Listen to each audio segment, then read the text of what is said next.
Vinyl Times, the classic rock radio. The Devil Wears Nada, le single Dear Marilyn on air tonight dans 213 Rock Vinyl Times, the classic rock radio. Et puis la bonne nouvelle, c'est que j'ai Ludvig Alfvén en direct de ce soir dans 213 Rock Vinyl Times, the classic rock radio depuis la Suède. Hi Ludvig, how are you, man?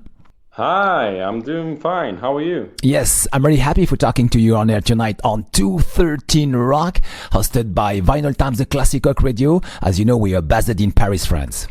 Yeah, that's amazing. Yeah, thank you very much for your music. Alors donc je disais, effectivement en direct ce soir dans 213 Rock, j'ai le plaisir de vous faire découvrir un nouveau groupe, un nouveau venu sur la scène mélodique rock suédoise, The Devil Wears Nada. Ce jeune groupe frappe très fort effectivement avec leur premier album joliment intitulé Postalgia, et puis entre modernité et clin d'œil au passé, avec un premier album qui semble vouloir bousculer les lignes, et bien plus que cela. So Ludvig, just for beginning, can you tell us how the band The Devil Wears Nada was formed?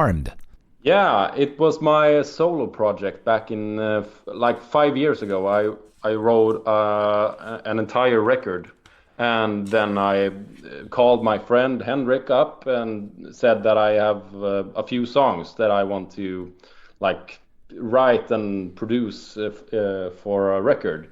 And after Henrik joined, we asked a few other past band members, and that's the way it's formed, I guess. Yeah, so we're 5 old friends who just played on one record that I wrote together with Henrik, and yeah, that's how it started. Ok, alors c'était donc suite à un projet solo d'il y a 5 ans déjà, donc les titres commencent à dater effectivement, que Ludvig alors avec son ami donc Henrik, et qui est guitariste du groupe, donc commence à écrire effectivement des morceaux, des titres, ils commencent à enregistrer, et puis de fil en aiguille ils ont commencé à écrire et à composer autour de ce nouveau groupe qui s'intitule The Devil Wears Nada, et puis en fait aujourd'hui donc c'est un véritable groupe avec 5 amis, 5 friends, c'est 5 amis en tout cas, ils sont tous ensemble, et puis ils débarquent vendredi donc dernier, à débarquer leur premier album sur toutes les plateformes digitales. Vraiment l'album s'intitule Postalgia, c'est vraiment très intéressant en tout cas, et moi j'ai bien craqué sur quelques titres et ça valait la peine d'avoir une interview en direct tonight dans 213 Rock. And Ludvig, what are your main musical influences? Oh, I'm a fan of all kinds of music, so that's a very hard question to answer. For me personally, I would say that Alice Cooper, Kiss, Ghost, Lordi, Britney Spears, okay, all kinds of Enya, Pink Floyd, First Aid Kit. I love all different kinds of music. Sebastian Bach, Ludwig van Beethoven, like all kinds of stuff. And also another band from Falköping, where we came from, Nestor. It's a Swedish rock. Yeah, they are from the same town as we are. Ah ok. Alors effectivement, je vais demander quelle était effectivement ses influences, les main influences. Alors il m'en a cité un paquet quand même. Il m'a dit j'en ai pas mal. Et puis je suis aussi très ouvert. Il a notamment cité Alice Cooper effectivement, Lordi, il a cité Ghost, il a cité Pink Floyd aussi, Britney Spears aussi pour rigoler, Beethoven aussi, et puis Nestor dans laquelle ils partagent la même ville. And I remember a couple years ago when Nestor out their first album called The Kids in the Ghost Town, Tobias Gustafsson was on there. It was the first live interview in France with Nestor. I remember that. It was a good time. Yes. Oh, cool. Yeah. So he was on your show. Yes, yeah. It was on here for the very first live interview in France. Yes. Oh, right. Cool. Yes. Cool. Yeah. Yes. Tobias is a great person. I've met him quite a few times, and I also played like snare drum for their shows here in Sweden for the past year now. So yeah, they're really cool guys, and they actually they've helped us a lot in the formation of the band actually. Yeah, really cool guy. Ok, effectivement. Alors Tobias Gustafsson, pour la petite histoire, vous vous en souvenez, il fut en direct dans 213 Rock Vinyl Times, The Classic Rock Radio, pour la première interview de l'album Kids of Ghost Town. C'était il y a quelques années de cela. Et puis donc Ludvig me dit que effectivement il a joué un petit peu avec Nestor effectivement pour les dépanner sur les plans batterie. Et puis en même temps Tobias Gustafsson, qui partage la même ville, le chanteur du groupe, a donné beaucoup de conseils effectivement à Ludvig effectivement pour former son groupe, lui donner des bonnes choses en tout cas.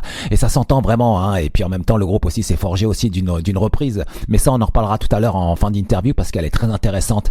And now, please, Ludvig, let's talk about your debut album, Postalgia, released the last Friday. And what does Postalgia means to you? Oh, Postalgia is the child of all of my influences, I guess. Of all the influence I mentioned earlier. Yeah, it's basically Alice Cooper, Ghost, Kiss. If they all had a baby and they would name it, it would probably be some kind of like, yeah, Postalgia. That's their kid, I guess. Mm-hmm. Comme tout à l'heure, il exprimait aussi toutes ses influences. Donc cet album, Postalgia, a plusieurs sens, notamment, c'est la rencontre entre Kiss et Alice Cooper. Donc c'est vraiment cette partie main influence, hein, sur laquelle il insiste vraiment, hein, sur pour lui c'est très important, ces influences-là.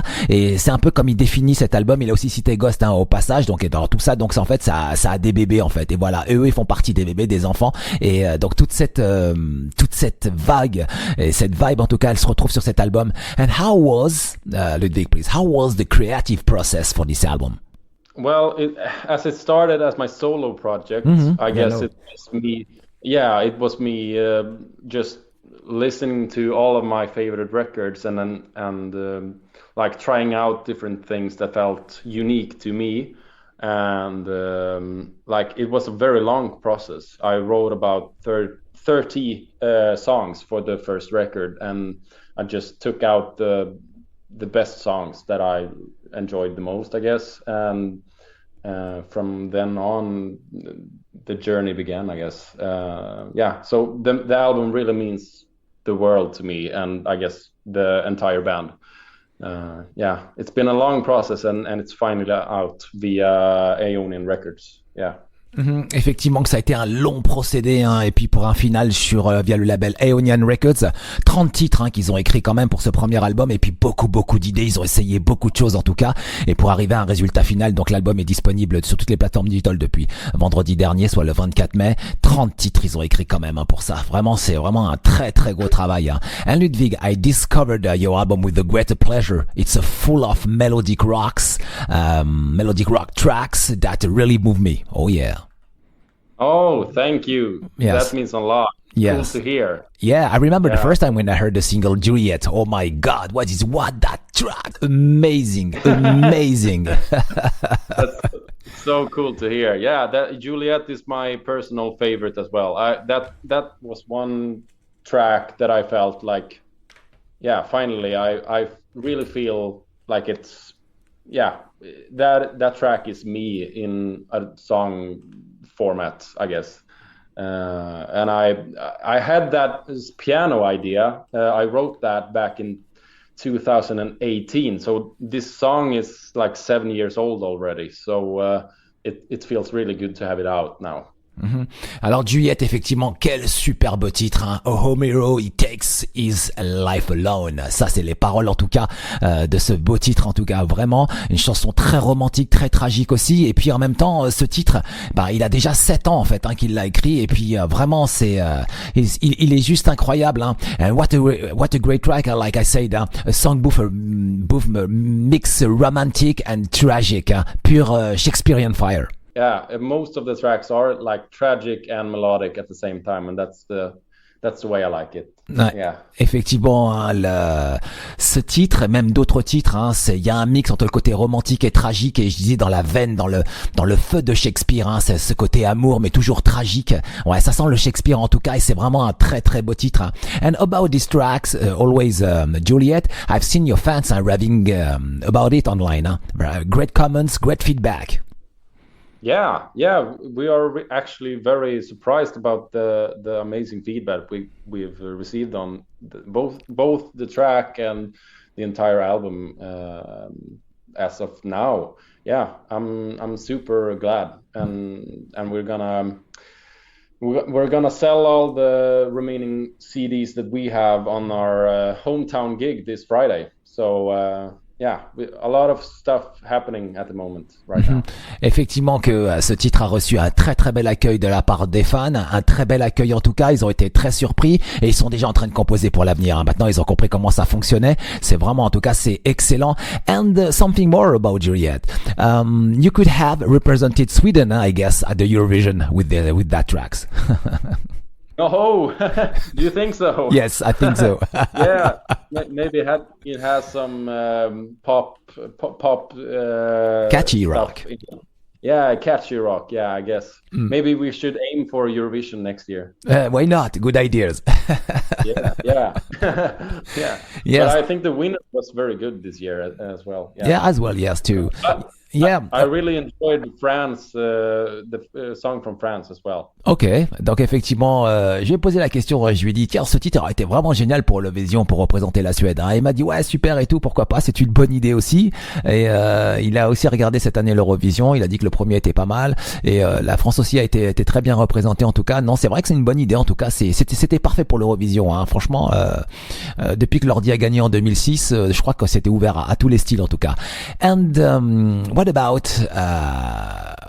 the intro of the album, Adecence, that opens the debut album? To me, it feels like a pathway into your musical world with the dark, elegant tones. Yeah, that perfect explanation. That I really wanted an intro track that felt like you're going inside the world of The Devil Wears Nada. You're not just listening to the first song directly. I want you to like experience it like a film, like you're watching Star Wars or you're watching Indiana Jones. You're coming into our world and you're here to stay until the end. Effectivement que cette intro Adecence qui ouvre l'album, une intro acoustique mais qui est très intéressant, qui est aussi dark et mélodique, avec un côté très élégant en tout cas dans le son, et puis c'est une expérience film en fait, hein. C'est comme dans un film, comme dans Star Wars, comme dans Indiana Jones, hein. Vous entrez, vous y êtes, hein. C'est un peu comme le côté là, la signature de ces Star Wars effectivement, et je pense qu'il a envie qui parle, c'est de Indiana Jones, c'est celle de John Williams. Ben là c'est à peu près pareil quoi, c'est après dans c'est-à-dire que là vous rentrez dans le monde, et là et ensuite tout de suite arrive le titre Passion Zero. And I said Passion Zero, the track, the melody is incredibly catchy and the chorus is very strong and with the good emotions. Yes, good emotion. Thank you.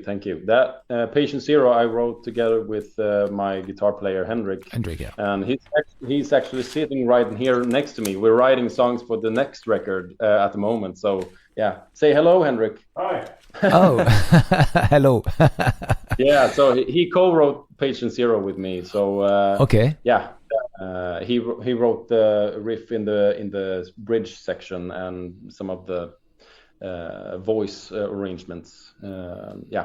So I really enjoy Patient Zero. It's one of my personal favorites as well. Alors le single Passion Zero, donc qui ouvre l'album juste après l'intro, a été coécrit effectivement avec son partenaire Henrik au Westergren, en tout cas, voilà, qui est dans la salle aussi, hein, qui en a fait coucou. Et en même temps, donc ce titre, hein, c'est avec des chorus très catchy. C'est un titre aussi qui est un de ses favoris de l'album et qui est très intéressant en tout cas. Et c'est une bonne chose en tout cas. Ouais, c'est vraiment un bon titre, un bien accrocheur pour démarrer. C'était y a pas mieux, hein, toujours dans ce monde effectivement du groupe The Devil Wears Nada.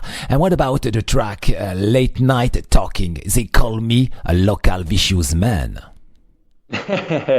Yeah, they do. I'm a horror film freak, and I love Halloween, the movies Halloween 1, 2, 3, 4, and so on. And I love the movie Hush.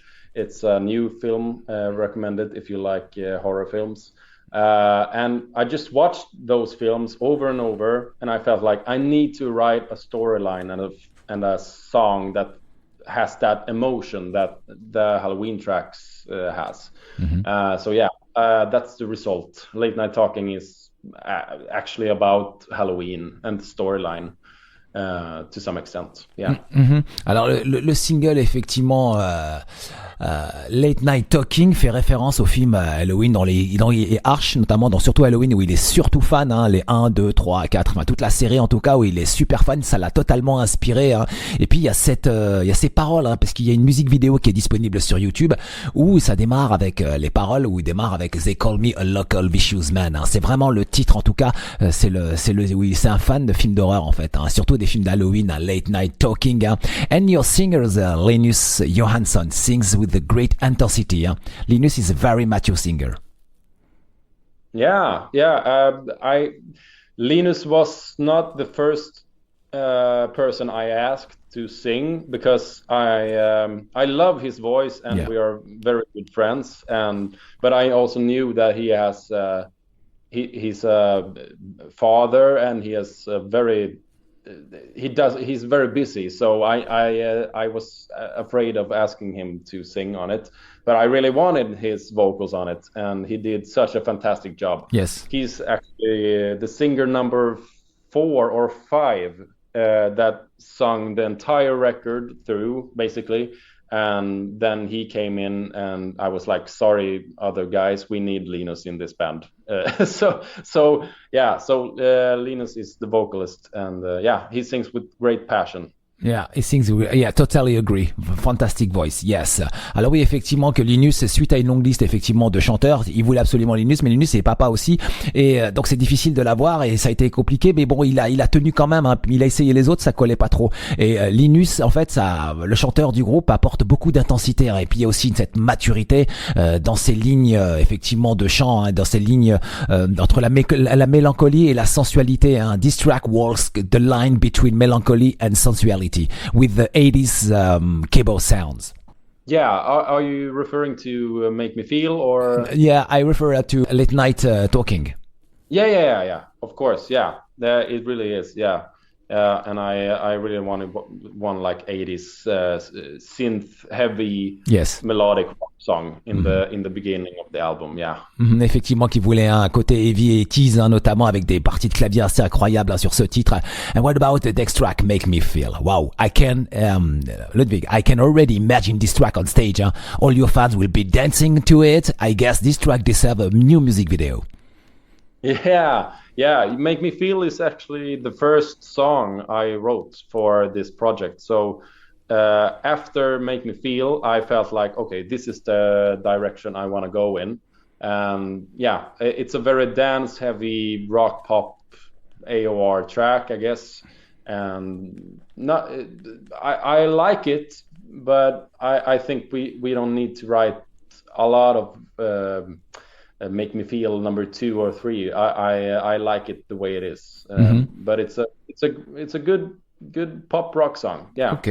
Alors effectivement, que c'était le sens, le style qu'il voulait, la direction qu'il voulait aller avec ce single, hein, Make Me Feel, qui était le premier donc à avoir été écrit, un superbe titre avec aussi une musique vidéo disponible sur YouTube, un titre pop rock, mais vraiment sympathique en tout cas et bien groovy, hein. And next track, Someone Slightly Buried. Wow, this track is more rock and dark than the others, because the a cappella intro is excellent with I think it was tricky to nail it in the studio. Yeah. It was kind of tricky, but it's the heaviest also on the album, I think. And I played the acoustic guitars on it, and I played the drums, and I sang backing vocals, and like I had a very strong like opinion about how I wanted it to sound like, as well as Henrik did in the studio, and we worked a lot on this track. I think it's the song that took the longest to record, because there are so many parts in it, and the harmonies are very important to be there in the right way. So this I think we re-recorded this track sometimes over, because we weren't really satisfied with how it turned out. But Someone Slightly Buried is it's about it's a story about an ex-girlfriend in some way, and the result the relationship had on the person who writes the song. And it's my way of writing like revenge 80s AOR song. C'est son style d'AOR en tout cas, Artist Oriented Rock Radio en tout cas, donc qui voulait, c'est son style en tout cas AOR, c'est son style de mélodique rock, Someone Slightly Buried, titre peut-être le plus heavy de l'album, le plus rock aussi, où il a joué les parties acoustiques, il a fait aussi les parties de clavier, les parties de batterie, et puis les chorus aussi, et puis ça a demandé beaucoup de parties et beaucoup d'enregistrements et de réenregistrements. Ça a été le plus compliqué, le plus dur peut-être, très certainement de cet album, vraiment, mais c'est vraiment un titre à part. Donc ça veut dire qu'il y a plusieurs sens. D'un côté, vous avez les titres qui sont assez mélodiques et d'autres qui sont assez dark. Ça fait partie aussi, comme il l'expliquait tout à l'heure, comme au cinéma. Et c'est un mec, c'est archi un film Ludwig est fan de films d'horreur en fait. Et donc ça s'entend et ça se sent en tout cas au sein de sa musique. And what about the track Dear Marilyn? Is it a nostalgic tribute to Marilyn Monroe? You hit it right on. Okay. It's basically our way of writing a tribute song to Marilyn Monroe, but since we have this like horror-esque type of lyrics, we can't really just sing about how much we love Marilyn Monroe. We need to have it like in some way or another. It's about like a horror version of our love story of her.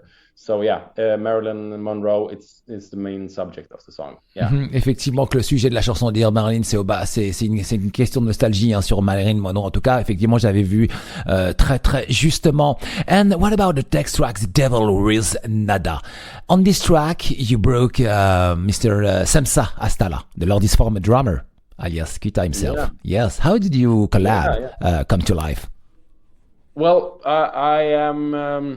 I was born and raised watching Eurovision, and in 2006 I saw Lordi perform there, and they won, and they just rocked my world. And from that day on, I knew that I wanted to be a drummer. Okay. And so Kira, which was his stage name, he was my favorite band member, and I admired him so much, and I learned the drums thanks to him, listening to his records and stuff. So I've always like contacted him after he quit Lordi and asked him like, how do you play this drum fill, and how do you write songs, and how do you do this, and so we have had some kind of a relationship, like friend relationship for 10 years now. When I wrote the first record, and I wrote The Devil Wears Nada, I just had his voice in my head the entire time, and I was like, this song really fits Samsa's voice. And so I asked him, do you want to sing on this? And he was like, yeah, heck yeah, this rocks, of course. Give me a week and I will send you the audio files. So we never saw each other for real, but we FaceTimed and we spoke on the phone and stuff like that. Alors effectivement, The Devil Wears Nada, le titre, l'invité, c'est en fait Kita. Vous le connaissez tous, c'était l'ancien batteur donc à l'époque de l'ordi, à l'époque de l'Eurovision 2006, parce que Kita, Semsa Astala a quitté le groupe en 2010. Donc en fait, il l'a contacté à travers les réseaux sociaux, et puis il lui a demandé, au départ, il lui demandait plein de conseils sur ses titres et tout, jusqu'à l'arrivée d'une collaboration, puisque Samsa adorait aimait beaucoup la musique effectivement de Ludwig, et jusqu'à cette collaboration en fait, ils se sont jamais rencontrés en fait, c'est juste à travers les réseaux sociaux, en FaceTime et tout, donc en fait ils ont bien accroché tous les deux, et en fait ce côté mélodique rock et tout est très accrocheur, ça a donné ce titre The Devil Wears Nada. Voilà pour la petite histoire. And just before the end, please, Ludwig, I also listened to the cover version of Nestor 1989. Yeah, cool version. Yeah. Yeah, I find it on YouTube. Yes, very interesting. Yeah.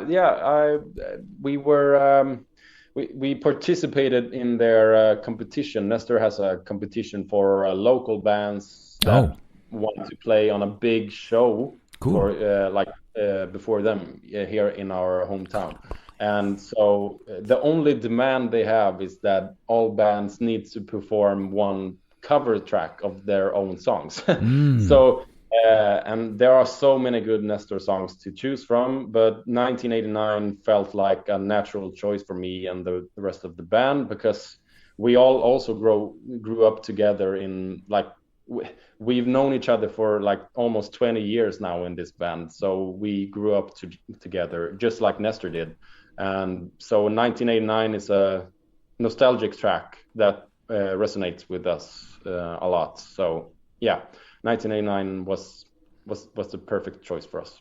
Effectivement que donc la reprise 1989 au départ fut demandée par Nestor. En fait, pour jouer en première partie de Nestor, le groupe donc demandait au groupe de première partie, si vous voulez, il y avait un concours en fait. Il fallait tout simplement reprendre un titre de Nestor et le jouer, et ensuite là-dessus se portait le choix pour pouvoir jouer en première partie des gros shows de Nestor en Suède. Et en fait, eux ils ont choisi le titre 1989. Voilà comment c'est arrivé. En tout cas, c'est vraiment aussi c'était une très bonne reprise. En tout cas, ça c'est de très très bons souvenirs, cet album à King's Ghost Town. 213 Rock Vinyl Times, The Classic Rock Radio, en direct ce soir, Mr.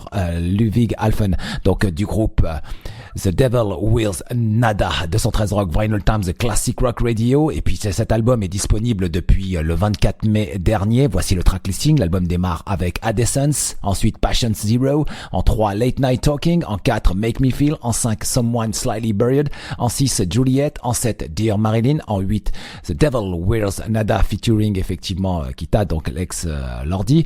Ensuite en 9 Infinity, en 10 Prima Nocta, en 11 un instrumental Till Death Do You Support. Et puis ensuite vous avez selon les versions, en tout cas vous pouvez avoir 2 bonus tracks, à savoir le 1989 et puis un autre titre, et le dernier titre Victime. Le line-up c'est Linus Johansson au chant, Henrik Westergren guitare et backing vocals, et puis à la production effectivement Jacob Werner au clavier, Frédéric Svensson Karlström à la basse et au rythme guitare et backing vocal, et puis Ludvig en direct ce soir, batterie, acoustique, guitare et producteur effectivement, backing vocals. Il a tout fait en tout cas avec tous ces titres depuis ces nombreuses années en direct, et c'est vraiment un très très grand plaisir. Ludvig, just before the end, I think for me in your songs I feel there are two sides, the cinemas and the theater. I think the band has a bright the future ahead of it. Yes, more great songs, more great tracks are coming. I'm sure of it. Oh, thank you so much. Thank you. That means a lot to hear.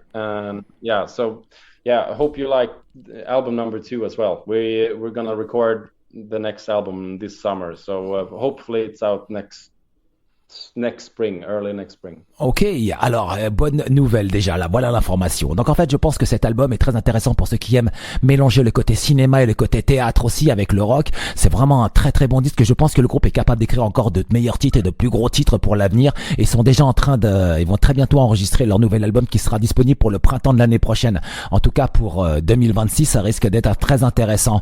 And I cross my fingers for one day for watching you on stage in Europe and maybe in France. Who knows? Yeah. Hopefully, we are thinking about, and we're like planning a couple gigs in Austria and Germany for the fall, but nothing is confirmed yet. But okay. While we're there, I think France is quite close. So hope to see you there sometime soon. Ok, 213 Rock Vinyl Times, The Classic Rock Radio, Ludvig du groupe The Devil Wears Nada en direct tonight. So Ludvig, thank you very much for this live interview. What is your message for the audience tonight, please? Oh, this question is always the hardest, but thank you for listening, and thank you for just being there. It's why we do this from the first place. So it really means a lot to us. So keep on rocking, and can't wait to see you on the road sometime. Ok, 213 Rock Vinyl Times, The Classic Rock Radio. Ludvig, thank you very much for this live interview. Oh, thank you so much. Yeah, 213 Rock Vinyl Times, The Classic Rock Radio. Voici le fantastique track Juliet, The Devil Wears Nada, le nouvel album Postalgia. 213 Rock Vinyl Times, The Classic Rock Radio. Tout de suite, Juliet, oh yeah, 213 Rock. Her beauty shines a light on his face tonight. Oh, Romeo, he takes his life alone.